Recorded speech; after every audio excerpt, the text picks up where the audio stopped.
He had nothing, not a single reason to believe. Everyone told him to quit, to stop dreaming, to accept a small life.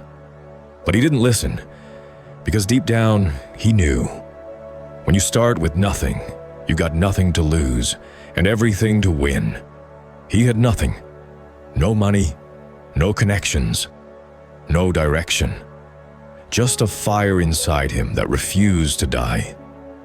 Every morning he woke up before the sun, not because he had to, but because he couldn't sleep knowing he was still stuck in the same place.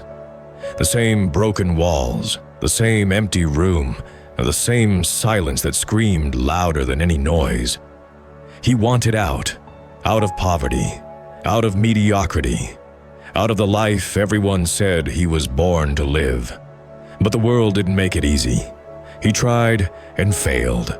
He worked and was ignored. He gave his best and got nothing in return. People laughed at him. Why are you trying so hard? You're not special, and for a while he started to believe them.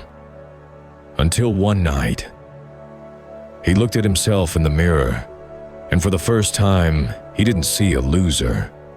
He saw someone who hadn't given up yet. And that changed everything.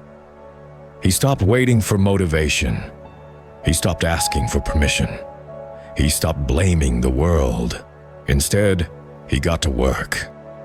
He studied when others slept. He learned when others complained. He sacrificed comfort for growth. There were nights he cried quietly when the weight of failure felt too heavy to carry.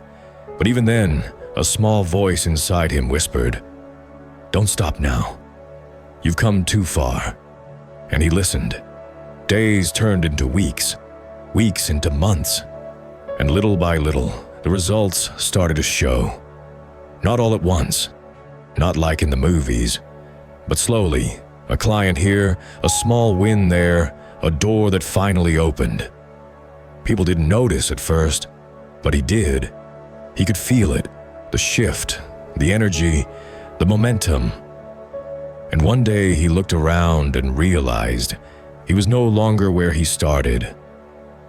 But here's the truth they don't tell you. Success isn't the end of the story. It's just the beginning of a new battle.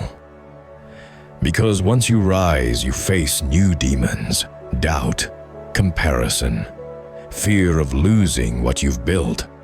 He felt them all. The world that once ignored him now watched his every move. The friends who once laughed at him now wanted to be near him. And yet, in the middle of all the noise, he felt alone. He had the money, the followers, the respect, but he'd lost himself. He realized that somewhere along the way, he stopped chasing his purpose and started chasing approval. So one morning, he did something unexpected. He turned everything off. No phone, no social media, no noise. He went back to where it all started. That small room, that silence, that version of himself who had nothing but hunger. And there he found it again, that fire. He remembered why he started, not to prove them wrong, not to look successful, but to become someone worth being. He started building again, not for fame, but for fulfillment. Not for the world, but for himself. And that's when everything changed. He found peace in discipline, strength in humility, freedom in simplicity. He learned that real success isn't measured in money, likes, or praise. It's measured in the ability to look in the mirror and be proud of the person staring back. He realized that the goal was never to be perfect. It was to keep rising, no matter how many times he fell. Because life isn't about avoiding pain. It's about becoming stronger through it. It's about facing your demons, fighting your fears, and saying, "I'm not done yet." So if you're watching this and you feel like giving up, don't. You're not behind. You're not broken. You're becoming. Every failure is a test. Every rejection is a lesson. Every setback is a setup for something greater. The world will try to silence you, mock you, and tell you it's impossible. But remember this, they laughed at him too, until they didn't. You don't need to be the smartest, the richest, or the luckiest. You just need to be the one who doesn't quit. Because the truth is, no one remembers the ones who stopped, but they'll never forget the one who kept going.